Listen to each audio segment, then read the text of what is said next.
MIDC अब केवल नाम मात्र नहीं मिल रहा रोजगार। हालांकि जिले में 8 तालुका है, केवल 4 तालुका में एमआईडीसी में कुछ उद्योग है। यहाँ तक कि गोंदिया में एक समय का गौरवशाली एमआईडीसी भी अब केवल नाम मात्र रह गया है। यहाँ 98 से 53 उद्योग बंद हो गए हैं, क्योंकि उद्योग शुरू होने की बजाय बंद हो रहे हैं। सिर्फ 45 उद्योग चल रहा है और उसमें सिर्फ 700 लोगों को रोजगार मिल रहा है। इसके लिए उद्योगों के लिए आरक्षित भूखंडों पर केवल उद्यमियों का कब्जा है। चूंकि इस पर कोई उद्योग शुरू नहीं हुआ है, गोंदिया एमआईडीसी केवल नाम मात्र है। गोंदिया जिले की अर्थव्यवस्था मुख्यतः कृषि पर आधारित है। इस क्षेत्र में सर्वाधिक धान का उत्पादन होता है। अंत धान आधारित चावल मिल उद्योग यहाँ का सबसे बड़ा उद्योग है। जिले में लगभग 155 पर एक चावल मिल है। यहाँ का चावल देश विदेश में निर्यात किया जाता है। गोंदिया में एमआईडीसी के एक बड़ा चावल मिल उद्योग भी था, जो एमआईडीसी में धान की भूसी से बिजली बनाने की परियोजना चल रही थी, लेकिन पिछले 4 से 5 साल से यहाँ भी बंद हो गया है। परिणाम स्वरूप कई लोगों की नौकरियां चली गई है।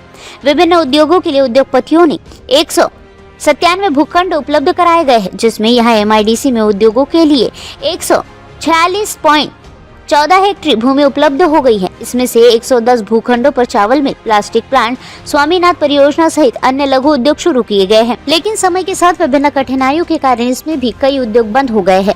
ऐसे में फिलहाल यहाँ सिर्फ 45 उद्योग चल रहे हैं। एमआईडीसी के अधिकारियों ने बताया कि इसमें ज्यादातर चावल मिलें शामिल है, इसलिए 700 लोगों को रोजगार मिलता है। पिछले 8 से 10 वर्षों में एमआईडीसी में एक भी नया उद्योग स्थापित नहीं हुआ है। दूसरी ओर जो उद्योग शुरू हुए थे उनमें से भी कुछ बंद हो गए हैं। कुशल रोजगार की कमी के कारण कुछ उद्योगों की बंद होने की सूचना है, इसलिए यहाँ एमआईडीसी केवल नाम मात्र का है। एमआईडीसी में उद्योग स्थापित करने के लिए उद्यमियों को भूखंड उपलब्ध कराए गए। उसमें भी कईयों ने पिछले 20 से 25 वर्षों से वहां पर कोई उद्योग शुरू नहीं किया, सिर्फ प्लॉट पर कब्जा है। हालांकि एमआईडीसी प्रशासन द्वारा उनके खिलाफ कोई कार्रवाई नहीं की गई।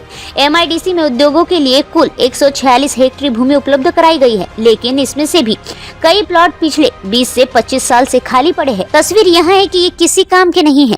ऐसे में तस्वीर यह है कि यहाँ उद्योग स्थापित करने के लिए कोई प्रयास नहीं किए जा रहे हैं। अगर यहाँ एमआईडीसी में उद्योग पूरी क्षमता से शुरू हो जाए तो 15,000 बेरोजगार को रोजगार मिल सकता है। लेकिन चूंकि यहाँ कई उद्योग बंद हो गए हैं, इसलिए कई लोगों को रोजगार की तलाश में पुणे, मुंबई, नागपुर की ओर भागना पड़ता है।